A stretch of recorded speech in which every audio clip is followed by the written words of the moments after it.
मतलब अभी आप जौनपुर की बात कर रहे हैं, आप लड़के हैं तो शायद वो पीड़ा ना समझ पाए, लेकिन मैं लड़की हूँ तो मैं समझती हूँ। लड़कियाँ आजकल मॉडर्न बन रही हैं, इसलिए रेप केसेस ज़्यादा आ रहे हैं। तो जो 2 साल की बच्चे होते हैं उनके साथ रेप कैसे हो जाता है? वो कौन सा मॉडर्न कपड़ा पहनती हैं? सब उनको कुछ नहीं पता है, उनको सिर्फ इतना पता है कि पिताजी की एक मूंछ है और माँ का एक नाक है जो बार बार गिरी रहा है, उसी को बचाना है। अरे आप इतना मेरे को इज्जत और सम्मान दिए, आपने बताया कि यहाँ की चर्चित है, वहाँ की चर्चित है, इतना कहा। अभी भी घर जाऊंगी बर्तन मांजना पड़ेगा, झाड़ू लगाना, आटा सानना पड़ेगा। पल्लवी राय की शादी कब होगी, मतलब कैसा पति चाहती हैं, शादी करे चाहे भाड़ में जाए, ऐसे बयान को लेकर आप सुर्खियों में रही। पल्लवी राय का वीडियो इतना वायरल होता है, मिलियन में जाता है, कितना कमाती हैं?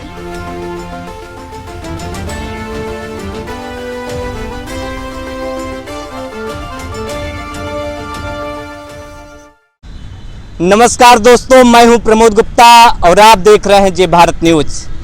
जौनपुर में नाम बताने की आवश्यकता नहीं पड़ेगी, पल्लवी राय यानी भारत एक नई सोच का आगमन हुआ है। सबसे पहले जौनपुर की धरती पर, यमदग्नि की धरती पर, सिराजे हिंद जौनपुर की धरती पर आपका बहुत बहुत स्वागत। बहुत बहुत धन्यवाद, बहुत बहुत आपके दर्शकों का भी धन्यवाद, आपका भी धन्यवाद। और इतने सम्मान की आदत नहीं है क्योंकि बहुत गालियां सुनने को मिलती है इस फील्ड में, तो बड़ा अच्छा लगता है जब कोई सामने से इतनी तारीफ करे जितना हम जिसके काबिल ना हो हम। अरे बहुत नहीं, अच्छा आप लगा। बहुत काबिल है। आप दूसरों के लिए एक प्रेरणा है कि मतलब एक गांव से एक लड़की निकलकर आज पूरे देश में, पूरे जहां में नाम कर रही है। जहां घर से निकलना मुश्किल होता है लड़कियों के लिए, वहां आप इतना सारा मतलब कि लोगों की एक प्रेरणा बन चुकी है। फर्स्ट कमेंट क्या होगा? किस चीज पे? यही इतनी तारीफ पे बहुत अच्छा लगता है आप लोग जो इस तरीके से हमें प्यार देते हैं। और जब आप कुछ अलग करते हैं तभी लोग आपको पसंद करते हैं, नहीं तो सेम ज़िंदगी तो सभी जी रहे हैं, चूल्हा चौका बर्तन सभी संभाल रहे हैं। लेकिन अगर आप कुछ अलग कर रहे हैं अपनी लाइफ में, आप कुछ कठिन करने की कोशिश कर रहे हैं जिसमें चैलेंज है, समस्याएं हैं, तभी आप आगे बढ़ पाएंगे। तो घर तो सबको अच्छा लगता है, माँ के हाथ की रोटी सबको अच्छी लगती है, बाहर किसी को अच्छा नहीं लगता है। और अभी तो इंटरव्यू भैया तो एकदम चिलचिलाती धूप में ले रहे हैं गर्मी में, तो आप जब परेशानी उठाएंगे तभी आपको लोग पसंद करेंगे। एसी से बाहर निकलना पड़ेगा। हाँ, एसी तो है नहीं मेरे पास, एसी नहीं है मेरे पास, ऑफिस में है, घर में नहीं है। घर में अभी भी वो वाला पंखा है जो छत सीलिंग फैन बोलते हैं, वो वाला पंखा है बस।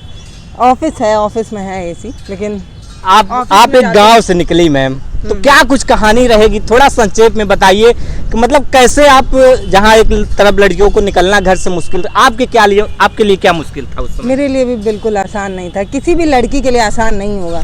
मतलब किसी भी भाई से अगर ये पूछा जाए, आपकी अगर बहन होगी और वो बोलेगी कि मुझे बाहर निकलना है, मुझे ये नहीं पता कि मैं आज आऊँगी शाम तक या नहीं, तो पहले जो हिटलर टाइप भाई लोग होते हैं, कोई भी हो, एक नॉर्मल जो चिंता वाला भाई होगा, उसको टेंशन होने लगती है कि अपना समाज ना अभी उतना सेफ नहीं है लड़कियों के लिए। मतलब अभी आप जौनपुर की बात कर रहे हैं, आप लड़के हैं तो शायद वो पीड़ा ना समझ पाए, लेकिन मैं लड़की हूँ तो मैं समझती हूँ कि अभी हम शाम के वक्त इसी चौराहे से निकले तो 4 भैया टाइप लोग हमें कमेंट कर देते हैं और आप लोग कहते हैं कि लड़कियों के कपड़े पे कमेंट होता है, जो सूट पहनती है उन पे भी कमेंट होता है, जो साड़ी पहनती है उन पे भी कमेंट होता है, जो मॉडर्न कपड़े पहनती है उन पे भी कमेंट होता है। उन पे होना ही होना है। किन पे? जैसे जो मॉडर्न टाइप की रहती है। अरे भैया आप गलत बोल रहे हैं। मैं ये कह रही हूँ कि कपड़े वो नहीं होते हैं, कपड़े की वजह से कमेंट नहीं आता है। जो सामने वाला कमेंट कर रहा होता है ना, उसके संस्कार की वजह से कमेंट आता है, उसकी सोच पर निर्भर करता है। अब अगर मान लीजिए कोई लड़की मॉडर्न कपड़ा पहन के निकल रही है और पढ़ा लिखा सम्मानित बच्चा है जिसको संस्कार मिले, वो नहीं कमेंट करेगा। लेकिन हाँ, अगर कोई लड़की सूट पहन के भी निकले तो क्या पटाखा जा रही है, बोल देते हैं, नहीं लोग बोल देते हैं। ये सही बात है, ये सच्चाई है जिसे हम लोग छिपा नहीं सकते। और जो आप मतलब आपने नहीं कहा, पर मेरे चैनल पे भी ऐसे बहुत कमेंट्स आते हैं कि लड़कियां आजकल मॉडर्न बन रही हैं, इसलिए रेप केसेस ज्यादा आ रहे हैं। तो जो 2 साल के बच्चे होते हैं उनके साथ रेप कैसे हो जाता है? वो कौन सा मॉडर्न कपड़ा पहनती हैं? जो छोटी 6 महीने की गोद वाली बच्ची है, वो कौन सा ऐसा काम कर दी भाई कि तुम अपना भावना नहीं कंट्रोल कर पाए? अभी मैं इन सब चीज़ों को लेके बड़ी परेशान हूँ कि मैं बहुत खुल के बोलती हूँ, इसलिए लोगों को बुरा लग जाता है, इसलिए बहुत कंट्रोल करके बोलती हूँ कि इन लोगों को। आप सेना में जाना चाहती थी, बॉर्डर पे जाना चाहती थी, फिर क्या अग्निवीर योजना आ गई इसलिए आप मीडिया में चली आई? नहीं, अग्निवीर योजना तो अभी आई है। अग्निवीर तो हमें 4 साल की जॉब नहीं करनी, हमें परमानेंट करनी है। अगर मेरे टाइम आया होता तो मैं नहीं जाती, लेकिन अग्निवीर अभी आई है, उससे पहले ही मैं डिसीजन ले ली थी कि मैं नहीं जाऊंगी। असल में पैर की उंगली टेढ़ी है तो इसलिए मैं मेडिकल अनफिट थी। और मेरे को सिर्फ आर्मी का ही जुनून है। मुझे मैं यूपी पुलिस की बुराई नहीं कर रही, लेकिन एक होता है सपना, मेरा सपना था कि मुझे आर्मी में जाना है बस। तो उसमें मैं मेडिकल अनफिट थी, उसमें जा नहीं पाती। तो फिर अचानक से कहाँ इसमें मीडिया में आ गई, अचानक से मोड़ कहाँ? परिस्थितियाँ बना देती है आपको क्रांतिकारी, किसी को शौक नहीं है बनने का। मैं जब अपने गांव गई ना, तो ऐसा कुछ हुआ कि मुझे ऐसा लगा कि या तो करेंगे या हम मरेंगे, वैसा वाला। मतलब मेरे गांव का माहौल बहुत ख़राब है। आप जौनपुर शहर में रहते हैं, मेरा गांव अभी भी ऐसा है जहाँ पे मिट्टी वाले घर हैं, और मेरा खुद का घर मिट्टी वाला है, वो जो नहीं खपड़े वाला होता है, छप्पर वाला घर, वो। तो मेरे गांव का माहौल बहुत ख़राब है। वहाँ पे लड़कियाँ 9th-10th के बाद पढ़ती नहीं हैं। वहाँ पे लड़कियाँ अपने सपनों के लिए अपने पिताजी के साथ बैठ के बात नहीं करती हैं। जैसे शहरों में होता है कि आजकल लड़कियाँ हर चीज़ के लिए लड़ सकती हैं, उनको ये वाला आईफोन चाहिए, ये वाला कपड़ा चाहिए, ये सारी डिमांड्स लड़कियाँ करती हैं। लेकिन पता नहीं क्यों गाँव की जो लड़कियाँ होती हैं ना, उनकी ज़िंदगी पिता तय करते हैं, परिवार तय करते हैं, समाज तय करती है। कहाँ तक पढ़ना है वो समाज तय करेगा, क्या पहनना है समाज तय करेगा, कैसे रहना है समाज तय करता है। तो लड़कियों की अपनी डिसीजन कहाँ गई। अब मैं शहर की लड़की थी, तब कुछ परिस्थितियों की वजह से मुझे गांव जाना पड़ा था। मतलब मेरी चाची नहीं है, तो उनके बच्चों, चाचा के बच्चों को संभालने के लिए। और जब मैं गांव गई तो समझिए एक शहर की बच्ची, मतलब मैं गांव गई ही नहीं हूँ। तो ग्रेजुएशन 2nd ईयर में मुझे गांव जाना पड़ा। तो जब मैं गांव गई तो अभी जिस वेशभूषा में आप देख रहे हैं, मुझे नहीं आता था पहनने सूट। मैं पहनती नहीं थी, NCC वगैरह किया है मैंने, तो लोअर टी-शर्ट में कटा है दिन।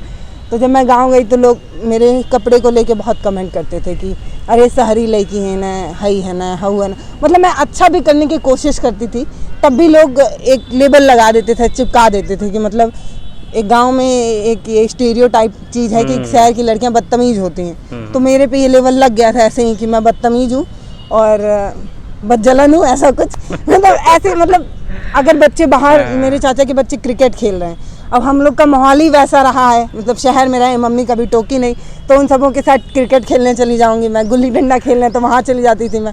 तो मतलब मेरे घर वालों को दिक्कत नहीं होती थी, लेकिन अगल बगल की चाची, दादा, बाबा लोग जो रहते थे, पड़ोसी, हाँ, हिन्ना बहन हो गई, लइकन के साथ क्रिकेट खेल रहे थे। तो ऐसा कमेंट, और फिर वो लोग ना डायरेक्ट मुझसे नहीं बोले, वो पहले दादी का कान भरे, फिर कभी चाचा को कुछ बोले, और होता है एक, और लगाते थे मिर्च मसाला लगा के पेश करते थे। तो उसके लिए मेरे घर का माहौल बड़ा बिगड़ने लगा। दादी हर चीज़ में टोकने लगी कि चाचा मतलब तू खा, तो चाचा आ गई ना तो उठ जाए चाचा। मतलब मुझे ये नहीं समझ में आता है कि खाना खाने में क्या दिक्कत है। अगर मैं खाना खा रही हूँ और मान लीजिए चाचा आ गए, तो मुझे तुरंत खाना लेके हट जाना है। क्यों भाई, कौन सा ऐसा पाप करी, खाना ही तो खा रहे हैं, परिवार के लोग हैं। हाँ, नहीं मतलब बड़ा अजीब टाइप का नियम है गाँव में, जो सम्मान दिल से देने वाली बात होती है, दिखावा नहीं होता है। लेकिन हमारे गाँव में बड़ा है, अगर चाचा चौकी पे बैठे हैं तो उनके बगल में मैं नहीं बैठ सकती। जब आप चौकी पे बगल में बैठने का अधिकार नहीं दे रहे हैं, तो वो लड़की कभी खुल के अपना हक बोल पाएगी, कभी बोल पाएगी जिसके साथ उसे पकड़ा देंगे हाथ, वो लड़की कभी नहीं बोल पाएगी कि मुझे ये लड़का पसंद नहीं है। तो मेरे गांव का माहौल ये है कि हम एक चौकी पे बराबर में बैठ के अपने पिता समान चाचा के साथ बैठ के बात नहीं कर सकते, ऐसा माहौल है गाँव का। वहाँ पे आप बोल रहे हैं कि मैं अपने हक के लिए कैसे बोलती, तो वो बड़ा झेल हो गया, बहुत लड़ाई झगड़ा हुआ। फिर डिसीजन ले लिया मैंने, मेरे को जाना है, बस जाना है कैसे भी। मैं नहीं अपने सपनों को किसी के हवाले करना चाहती हूँ। जैसे वो चिड़िया उड़ती है आकाश में, वैसे उड़ना है बस। लोग बुरा कहते हैं, सबको कहते हैं, जो अच्छा करता है उसको, बुरा तो जो बुरा करता है उसको ही बोलते हैं। जिसकी शादी हो जाती है, जो घर में रहते हैं, उनकी सास उनकी बुराई करती है जाके। तो मेरा तो अनजान लोग बुराई कर रहे हैं, जो मुझे नहीं जानते हैं। जो मेरे अपने हैं वो मुझे समझते हैं कि मतलब पहले तो मेरी मम्मी नहीं पसंद करती थी मेरा काम, लेकिन आज मम्मी उतना ही सपोर्ट करती हैं, उतना ही गर्व करती तो हैं। भैया आपको खुद समझाना होगा, लोगों को खुद बताना होगा।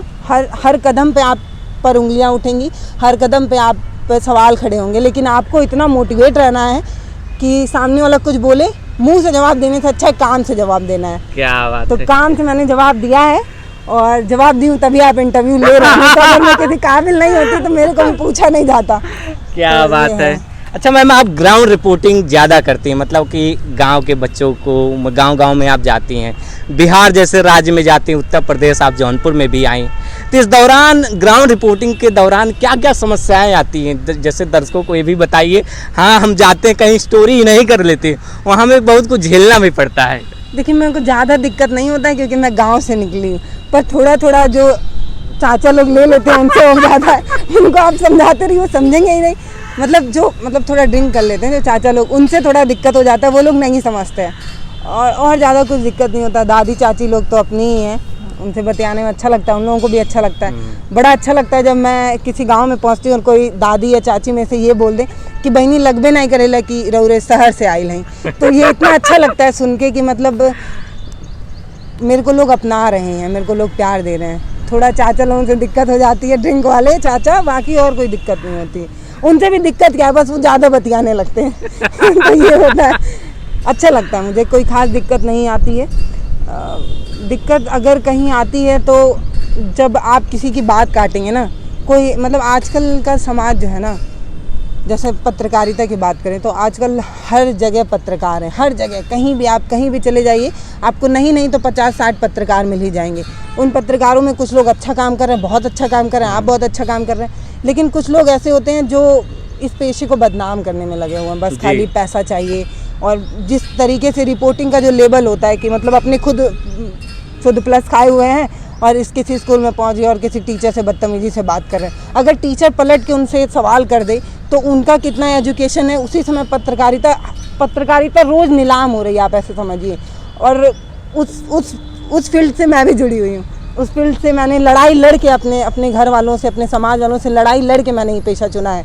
तो मुझे बहुत दुख होता है किसी दिन जब पता चलता है कि कहीं पत्रकार कुटा गए, तो कहीं कुछ हो गया, कहीं कुछ, तो बुरा लगता है कि ये वो पेशा है जिसके लिए मैंने लड़ाई लड़ी है, ये वो पेशा है जिसको मैंने खुद चुना है। और जब वो बदनाम होती है तो बुरा लगता है, बुरा लगता है, अरे मतलब हम बदनाम हो रहे हैं। कमेंट करते हैं लोग, ये बने कर हाल ना, देखा लोग बोलते हैं तो बुरा भी लगता है, लेकिन ठीक है, हर फील्ड में कुछ अच्छे हैं कुछ बुरे हैं, धीरे धीरे बदलेगा, हम लोग मिलकर सुधारेंगे इसको। जरूर। तो पल्लवी राय का आगे का सपना क्या है? आगे बस यही करते रहना है, बहुत काम करना है। और मुझे लगता है कि अगर मैं अपनी ज़िंदगी में 1% लड़कियों के भी ज़िंदगी में बदलाव लाती हूँ, लोग मुझे देख के सीखें या मैं उनके लिए मदद करूँ, कुछ तो बदलना है। मतलब ऐसे कैसे काम चल सकता है कि एक लड़का रात के 12 बजे घूम सकता है, एक लड़की नहीं घूम सकती, एक लड़की पढ़ नहीं सकती। घूमने छोड़िए, मैं तो घूमने की बात ही नहीं कर रही हूँ, मैं बराबरी की बात नहीं कर रही, मैं सिर्फ उसका हक चाहती हूँ। एक तरफ गांव में जो भैया लोग हैं वो रात के 12 बजे बाग में घूमेंगे, जो मर्जी वो करेंगे, लेकिन एक लड़की को 10 से 10 तक पढ़ाया जाता है बड़ी मुश्किल से। उसके बाद वो कहते हैं लड़की जवान हो गई, अब उसको बाहर नहीं भेजेंगे। तो समाज इतना गलत है कि उसकी वजह से वो लड़की परेशानी झेल रही है, उसको अच्छा एजुकेशन नहीं मिल पा रहा है, क्योंकि उनको डर है कि जिस बेटे को वो पाले हैं वही बेटा कमेंट करेगा। और कौन है गाँव में कमेंट करने वाला? किसी का बेटा ही है। वो जो बेटे हैं उनको ऐसे संस्कार मिलते हैं कि वो आपके ही गांव की, आपकी ही बहन को वो कमेंट करते हैं, अपनी ही बहन को कमेंट करते हैं, और उसकी वजह से उसकी पढ़ाई रुक जाती है। तो कुछ तो ऐसा करना है, हर लड़की को बागी बनाना है कि वो खुद लड़ेगी। वो बोलेगी कि तुम्हारी औकात नहीं है कि तुम मुझे उंगली उठा सको। इतना लड़कियों को स्ट्रांग बनाना है, और बनेंगे, ज़रूर बनेंगे। बदलाव आ रहा है थोड़ा। मैं देखती हूँ अब गाँव में भी लड़कियाँ ऐसे निकलती हैं साइकिल से, और कोई लड़का कुछ बोलता है तो गाली देती हैं। गाली देना गलत है, लेकिन जवाब देना बहुत ज़रूरी है। तो बड़ा अच्छा लगता है जब मैं अभी एक घटना बताती हूँ आपको। एक बार हम लोग चुनाव यात्रा में या कहीं गांव में ही गए हुए थे, फिर लड़कियों की झुंड जा रही थी, मतलब 5-6 लड़कियां साइकिल से जा रही थी। पीछे से एक लड़का बाइक लेके आया और कुछ उसको कमेंट किया, कुछ गंदा ही बोला। तो उसमें से जो पीछे वाली लड़की थी वो उसको माँ बहन की गाली दी सीधे। मतलब सुन के तो बुरा लगा, लेकिन मुझे लगा कि जवाब तो दिया इस लड़की ने। कुछ है इस लड़की के अंदर, देखिएगा वो लड़की आगे जाके कुछ तो जरूर करेगी। हमें अपने हक के लिए लड़ना पड़ेगा, कोई आपके लिए लड़ने नहीं आएगा, आपको खुद ही लड़ना है, आपको खुद लड़ना पड़ेगा, आपको खुद ही स्ट्रांग बनना है। और जिस दिन आप अपने हक के लिए लड़ने लगे ना, किसी की औकात नहीं है कि वो आपसे आपका हक छीन ले। अगर आप मूर्ख बन के बैठे रहेंगे, ये सोचेंगे कि आपके लिए समाज लड़ेगा, तो समाज अपने लिए नहीं लड़ पा रहा है तो दूसरे के लिए क्या लड़ेगा? जो अपने लिए नहीं लड़ पा रहा है दूसरों के लिए कहाँ से लड़ेगा? मैम, हर कोई ये सवाल करता है, हर कोई ये जानना चाहता है, पल्लवी राय का वीडियो इतना वायरल होता है, मिलियन में जाता है, कितना कमाती हैं? यही एक ऐसा सवाल है ना, मतलब हर इंटरव्यू में पूछा गया है। अगर कोई इंटरव्यू हुआ है मेरा तो उसमें ये सवाल जरूर पूछा जाता है कितना कमाती हैं। देखिए, पैसा कमाने नहीं आया, सही बात है। पैसा कमाना होता तो कोई और काम करते। ये जो लड़ाई है, ये जो मेरा भारत एक नई सोच है, वो कोई कंपनी नहीं है पैसा छापने वाली। ये मेरा सपना है जिसके लिए मैंने लड़ाई लड़ी है। सबसे लड़ी है, अपनी माँ से लड़ी है। वो माँ जो घर से लड़ाई हमने शुरू की है। हाँ, मतलब ये ऐसा पेशा था ना जिसके लिए हर एक कदम के लिए लड़ना पड़ा है। तो पैसा कमाने नहीं आई हूँ। पैसा कमाना होता तो बड़ा मौका मिला है, बहुत लोग ऑफ़र करते हैं, लेकिन पल्लवी राय ये दावे के साथ कह रही हैं, आपके चैनल पे तो वीडियो भी जाएगा ये, कि अगर कोई भी मुझे 10 रुपये भी दिया है तो कमेंट करके बता दे। मैंने ये जो पेशा सुना है, आज तक किसी से एक पैसा भी मैं ली नहीं हूँ। हाँ, अगर मुझे लगता है कि सामने वाले इंसान की मदद करनी चाहिए, मैं कर भी देती हूँ, बस मैं उसको ऑन कैमरा दिखाती नहीं हूँ। जैसे आजकल हो गया है कि एक केला थमाएंगे 10 लोग ऐसे फोटो से जाते हैं, तो वो मैं वायरल होता है, जिसमें लोग कमेंट भी करते हैं जैसे भी ले लिए होते भाई। मतलब इतना बुरा लगता है ना कि आप किसी की मजबूरी का फ़ायदा उठा रहे हैं सिर्फ व्यूज़ पाने के लिए। मैंने बहुत लोगों की मदद की, लेकिन मैं कभी नहीं दिखाना चाहती। क्यों दिखाते हैं भैया? आपको भगवान ने उस काबिल बनाया है कि आप मदद कर रहे हैं। आप भी अगर नहीं आपको उस काबिल बनाते ना, आप उससे भी ज़्यादा मजबूर होते। तो फिर उसको आप ऑन कैमरा रिकॉर्ड करते हैं, फिर उसके बाद उसी को प्री कैप बनाते हैं कि हमने मदद की। गलत बात है ये। तो आपने पूछा कितना कमाते हैं, तो बताऊं कि कोई अंदाज़ा नहीं लगा सकती मैं कितना कमाती हूँ। पहले 2 लोग थे, अब 20 लोग हैं। तो जितना आता है परिवार चल रहा है। परिवारवाद नहीं है, अलग अलग लोग हैं। मेरे परिवार का अपना कोई नहीं है मेरे चैनल में, क्योंकि मेरा काम किसी को पसंद ही नहीं आता। तो कोई मेरे साथ नहीं है, और शायद कोई इतना टैलेंटेड नहीं है मेरे घर में कि वो काम करे। तो इसलिए अंदाज़ा नहीं बता सकती कि कितना बच जाता है। बस इतना जानती हूँ कि बहुत अच्छे से चल रहा है, किसी के सामने हाथ नहीं फैलाना पड़ रहा है, चाहे वो नेता हो चाहे अधिकारी हो, अपना चल जाता है। अपने साथ जितने लोग हैं उनका चल जाता है, बस सब चिल है एकदम, कोई दिक्कत अगला नहीं। सवाल लेंगे, हर कोई ये जानना चाहता है पल्लवी राय की शादी कब होगी, मतलब कैसा पति चाहती हैं, शादी करे चाहे भाड़ में जाए, ऐसे बयान को लेकर आप सुर्खियों में रही, क्या कहेंगी? सही बात थी वो, जो मैंने उस वीडियो में कहा था वो भी सही कहा था, आज भी मैं उस पर कायम हूँ। कोई इंसान अगर मुझे समझ सकता है, कोई इंसान जो मेरी फीलिंग समझता है, मेरी 3 साल की मेहनत समझ सकता है, जो मुझे उतना छूट दे सके जितना मैं अभी जीती हूँ, कि अगर मुझे कभी भी ज़रूरत पड़े रात के 12 बजे भी तो मैं निकल सकूँ, इतनी छूट कोई दे सकता है तो भैया आए, नहीं तो नमस्कार, राम राम। नहीं तो ज़रूरत नहीं है। मैं इतनी इंडिपेंडेंट हूँ, इतने मेरे पैर में मजबूती है कि मैं खुद खड़ी रह सकती हूँ। मुझे सहारे की ज़रूरत नहीं है, मुझे किसी की सिंपैथी की ज़रूरत नहीं है। जब मैंने 3 साल लड़ाई लड़ी है तो अब मुझे ज़रूरत नहीं है किसी की कि कोई आएगा मेरा हाथ थामेगा मुझे रोड क्रॉस कराएगा। मैं खुद चाह सकती हूँ, आँख दिया है भगवान ने मुझे सहारे की ज़रूरत नहीं है। हाँ, मुझे एक साथी चाहिए, सबको चाहिए होता है, नहीं तो मम्मी जीने नहीं देंगी, तो एक साथी चाहिए, लेकिन वो इतनी खुली मानसिकता का इंसान चाहिए जिसको समझ आए कि जितना एक ऑफिस में जाके एक पुरुष काम करता है ना, उतना ही एक महिला भी घर में आपके लिए खट खट के खाना बनाती है। लोगों को लगता है महिलाएं काम ही नहीं करती हैं।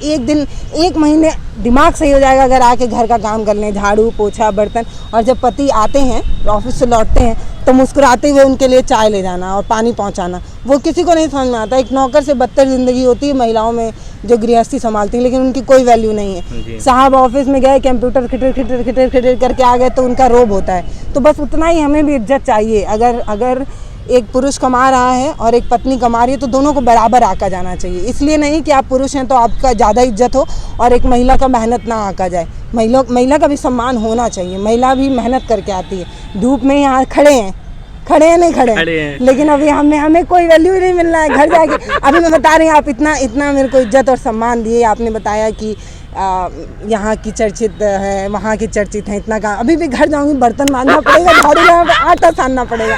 अभी तो लगा नहीं है, 2 दिन हो गया मुझे बाहर निकले नहीं तो ऐसे मैं ऑफिस जाती हूँ पूरा ऐसे आटा लगा रहता है हाथ में, फिर मैं बैठ के वहाँ पे ऐसे छुड़ाती हूँ। तो स्थितियाँ अच्छा लगता है मुझे। ये भी मैं ये नहीं कह रही हूँ कि मैं काम नहीं करना चाहती, लेकिन बताती हूँ कि बराबरी ना अभी नहीं मिल पाई है।